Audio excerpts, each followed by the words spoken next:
Elon mask दुनिया बदलने वाले जहन की मुकम्मल कहानी। एक इंसान जो एक वक्त में rocket launches, electric cars, brain chips और सोशल मीडिया को ट्रांसफॉर्म कर रहा है। ये कोई साइंस फिक्शन फिल्म का किरदार नहीं, बल्कि एलॉन मस्क है। आज की वीडियो में हम बात करेंगे वॉल्टर आइजैक्सन की लिखी गई उस जबरदस्त किताब की जो एलन की जिंदगी है कि असल झलकियां हमारे सामने रखती है। एक ऐसी कहानी जो हमें जज्बा, जदोजहद और जुनून का सबक देती है।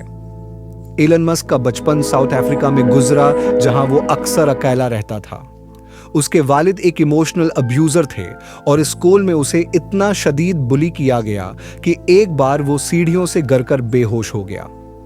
इन हालात ने एलन के अंदर एक खामोशी और एक सख्ती पैदा की।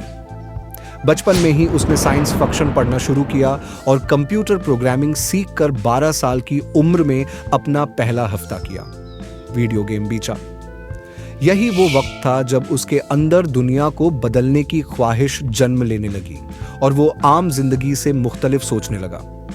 अपने ख्वाबों को हकीकत बनाने के लिए एलन ने कनाडा और फिर यूएसए का रुख किया। वो स्टैनफोर्ड में पीएचडी करने आया था, लेकिन 2 दिन बाद ही यूनिवर्सिटी छोड़ दी क्योंकि उसे लगा कि इंटरनेट का इनकलाब आ चुका है और उसमें कुछ बड़ा करने का वक्त है। 1950 में उसने अपने भाई किम्बाल के साथ Zip2 नामी कंपनी बनाई, जो न्यूज़ कंटेंट को ऑनलाइन पब्लिश करने का एक प्लेटफॉर्म था। 4 साल बाद यह कंपनी तकरीबन $300 मिलियन में फरोख्त हुई और एलॉन को पहला बड़ा ब्रेक मिला।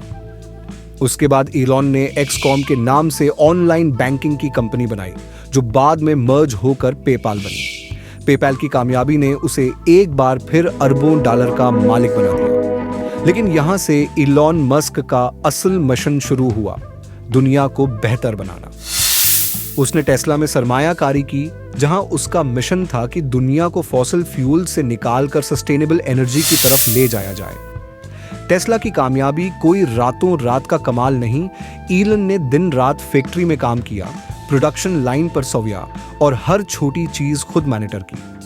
साथ ही उसने स्पेस एक्स की बुनियाद रखी ताकि इंसान मरीख तक पहुंच सके।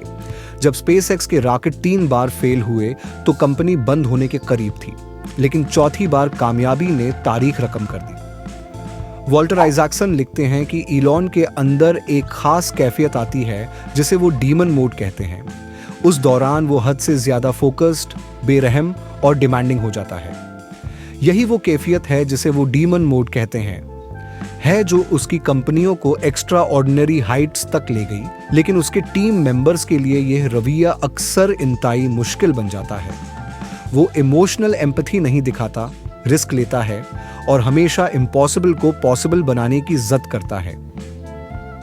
2020 में एलॉन मस्क ने ट्विटर को तकरीबन 4 अरब अमेरिकी डॉलर में खरीद लिया और उसे एक्स में तब्दील कर दिया।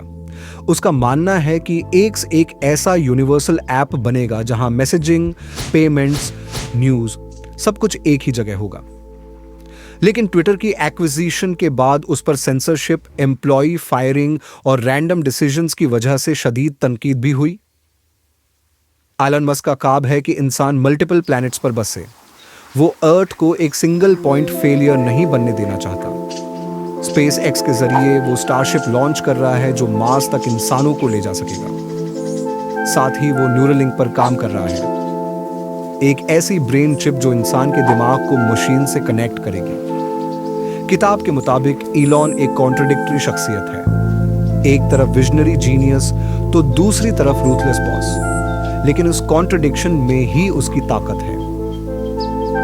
वॉल्टर आइजैक्सन की ये किताब सिर्फ एलन की कामयाबियों का अहवाल नहीं, बल्कि एक इंसान की अंदरूनी जंग, सैक्रिफाइसेस और हद से ज्यादा एम्बिशंस की दास्तान है। ये हमें सिखाती है कि अगर आप वाकई कुछ बड़ा करना चाहते हैं तो आपको कंफर्ट जोन छोड़कर एक्सट्रीम डेडिकेशन के साथ काम करना होगा। और याद रखें, एलॉन जैसे लोग मुकम्मल नहीं होते, लेकिन उनका जुनून दुनिया को बदलने की सलाहियत रखता है।